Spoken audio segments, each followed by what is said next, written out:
কিয় উপনিৰ্বাচনত UPPLৰ প্ৰাৰ্থীক ভোটদান কৰাৰ পৰামৰ্শ ৰকিবুল হুছেইনৰ? বন্ধু বান্ধৱীসকল, আজি বৰপেটা জিলাৰ হাউলিত বিৰোধী দলৰ উপদলপতি ৰকিবুল হুছেইনে উপস্থিত হৈ আগন্তুক উপনিৰ্বাচনত AIUDFৰ পৰিৱৰ্তে UPPLৰ প্ৰাৰ্থীক ভোটদান কৰাৰ বাবে পৰামৰ্শ আগবঢ়ায়। সংবাদ মাধ্যমৰ আগত ৰকিবুল হুছেইনে এই মন্তব্য কৰে।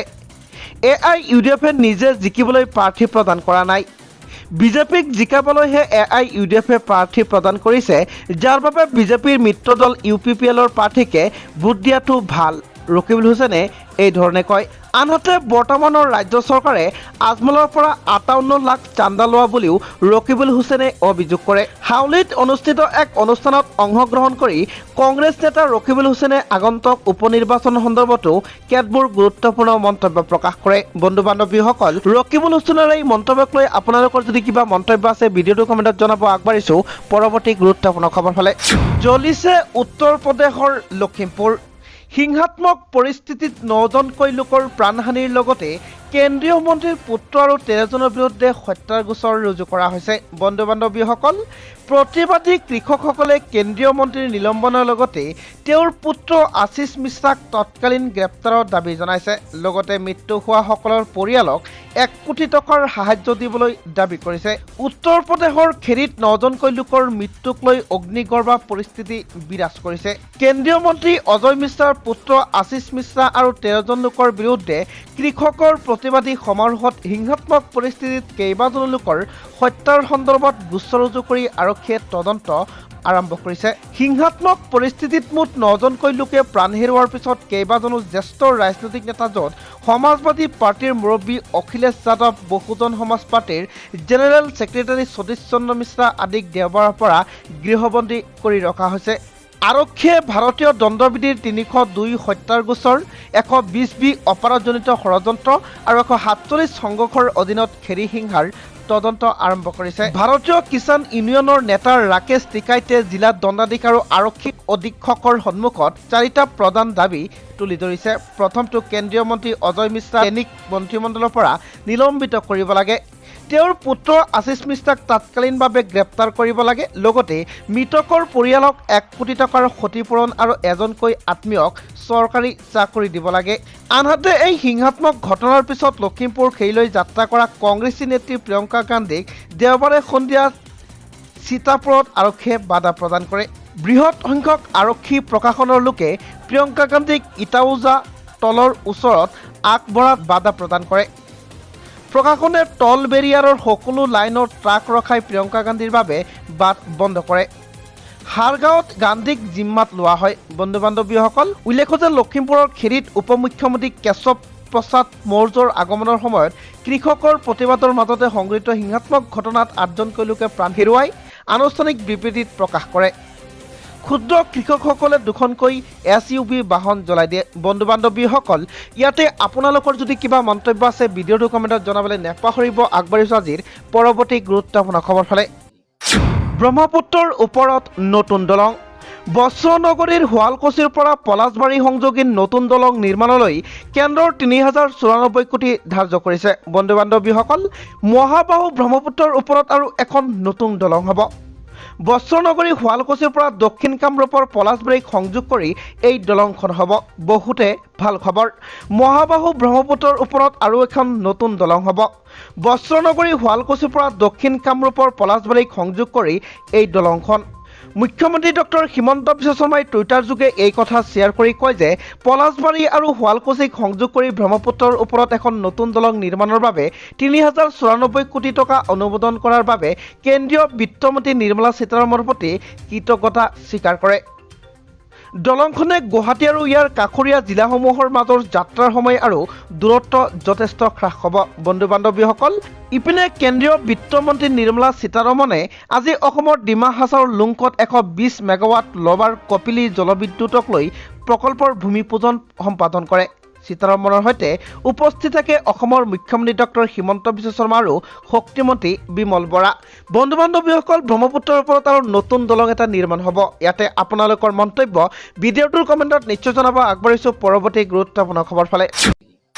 ৰাজ্যবাসীৰ বাবে ওলাইছে বহুত কেইটা গুৰুত্বপূৰ্ণ খবৰ, বহুতে ডাঙৰ খবৰ। আজিৰ ৰাজ্যিক কেবিনেটত কি গুৰুত্বপূৰ্ণ সিদ্ধান্ত গ্ৰহণ কৰা হ'ল মই সবিশেষ আপোনালোকৰ মাজত তুলি ধৰিবলৈ যত্ন কৰিছোঁ।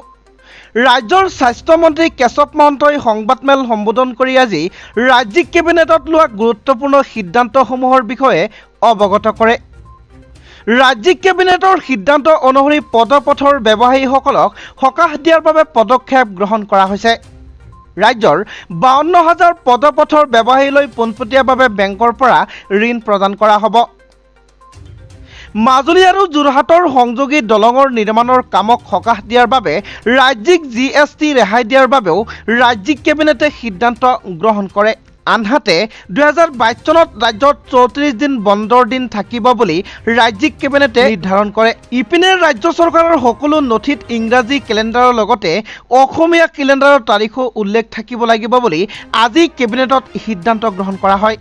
ৰাজ্যত মহাকাশ প্ৰযুক্তিক অগ্ৰাধিকাৰ দিয়াৰ বাবে আজি ৰাজ্যিক কেবিনেটত বিভিন্ন সিদ্ধান্ত লোৱা হয় আৰু সেই অনুসৰি অসম স্পেচ এপ্লিকেশ্যন চেণ্টাৰৰ সঞ্চালক হিচাপে PLN ৰাজুক নিযুক্তি দিয়া হৈছে বুলি কেবিনেটৰ বৈঠকত সিদ্ধান্ত গ্ৰহণ কৰা হয়। বন্ধু বান্ধৱীসকল, আজিৰ কেবিনেটত এই গুৰুত্বপূৰ্ণ সিদ্ধান্তসমূহ লোৱা হৈছে। ইয়াতে আপোনালোকৰ যদি কিবা মন্তব্য আছে ভিডিঅ'টো কমেণ্টত জনাব। আগবাঢ়িছোঁ পৰৱৰ্তী গুৰুত্বপূৰ্ণ খবৰ ফালে। গৰুখুটিৰ ঘটনাক বৃহৎ ট্ৰেজেডি আখ্যা দি চৰকাৰক শপতনামা দাখিল কৰিবলৈ নিৰ্দেশ দিছে গুৱাহাটী উচ্চ ন্যায়ালয়ে। বন্ধু বান্ধৱীসকল, দৰং জিলাৰ গৰুখুটিৰ উচ্ছেদ অভিযানৰ সময়ত সংঘটিত হোৱা হিংসাত্মক ঘটনাক বৃহৎ ট্ৰেজেডি আখ্যা দিছে গুৱাহাটী উচ্চ ন্যায়ালয়ে। গৰুখুটিৰ ঘটনাক বৃহৎ ট্ৰেজেডি আখ্যা দি গুৱাহাটী উচ্চ ন্যায়ালয়ে অসম চৰকাৰক গৰুখুটিৰ ঘটনা সন্দৰ্ভত শপতনামা দাখিল কৰিবলৈ নিৰ্দেশ দিয়ে। বৃহস্পতিবাৰে গুৱাহাটী উচ্চ ন্যায়ালয়ৰ মুখ্য ন্যায়াধীশ সুধাংশু দুলীয়া আৰু ন্যায়াধীশ মৌমিত্ৰ ডেকাক লৈ গঠিত এখন বিচাৰপীঠে গৰুখুটিৰ ঘটনা সন্দৰ্ভত পৰ্যবেক্ষণ কৰি অসম চৰকাৰক এই নিৰ্দেশ দিয়ে।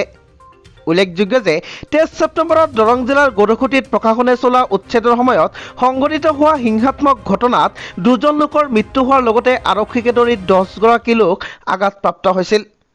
এই ঘটনাৰ সময়ত এগৰাকী ফটোগ্ৰাফাৰে এজন লোকক বৰ্বৰভাৱে আৰক্ষীৰ উপস্থিতিত আক্ৰমণ কৰাৰ ভিডিঅ' সংবাদ মাধ্যমত প্ৰচাৰিত হোৱাৰ পাছতে সমগ্ৰ ঘটনাক লৈ যথেষ্ট বিতৰ্কৰ সৃষ্টি হৈছিল।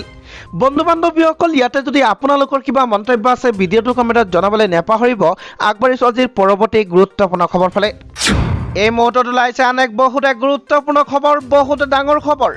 ৰামটাঙোন ৰন্ধন গেছৰ ৰাজসাহায্যযুক্ত চিলিণ্ডাৰৰ দাম পুনৰ বৃদ্ধি পালে অসমত। বন্ধু বান্ধৱীসকল, পেট্ৰল, ডিজেল আৰু ৰন্ধন গেছৰ নিয়মীয়া মূল্য বৃদ্ধিৰ গতি অব্যাহত ৰাখি যোৱা নিশাৰ মাজভাগৰ পৰা ৰাজসাহায্যযুক্ত প্ৰতিটো ৰন্ধন গেছৰ চিলিণ্ডাৰৰ দাম পুনৰ বৃদ্ধি পালে।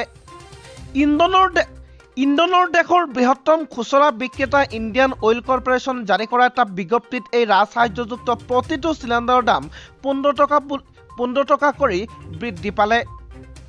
14.2 কিলোগ্ৰাম ওজনৰ চিলিণ্ডাৰৰ মূল্য ৰাজধানী দিল্লীত এতিয়া 899 টকা আৰু 5 কিলোগ্ৰাম ওজনৰ মূল্য 502 টকা।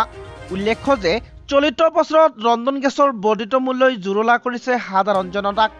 2021 বৰ্ষৰ 1 জানুৱাৰীত চিলিণ্ডাৰৰ মূল্য আছিল 694 টকা। ইয়াৰ পিছত ইয়াৰ মূল্য বাঢ়ি 1 ছেপ্টেম্বৰত হ'লগৈ 884 টকা। 17 আগষ্টৰ পৰা 1 ছেপ্টেম্বৰ অৰ্থাৎ 15 দিনৰ 50 টকা বৃদ্ধি পাইছিল ৰন্ধন গেছৰ মূল্য। এই পৰিসংখ্যাৰ পৰা স্পষ্ট হৈ পৰিছে যে বিগত 8 মাহত ৰন্ধন গেছৰ মূল্য সৰ্বমুঠ 190 টকা বৃদ্ধি পাইছে। বন্ধু বান্ধৱীসকল, বিজেপি চৰকাৰ আহিলে সকলো বস্তুই সস্তা হ'ব, কিন্তু দিনে দিনে প্ৰত্যেকটো বস্তুৰ মূল্য বৃদ্ধি হৈ আছে। ইয়াতে যদি আপোনালোকৰ কিবা মন্তব্য আছে ভিডিঅ'টোৰ কমেণ্টত জনাবলৈ নাপাহৰিব।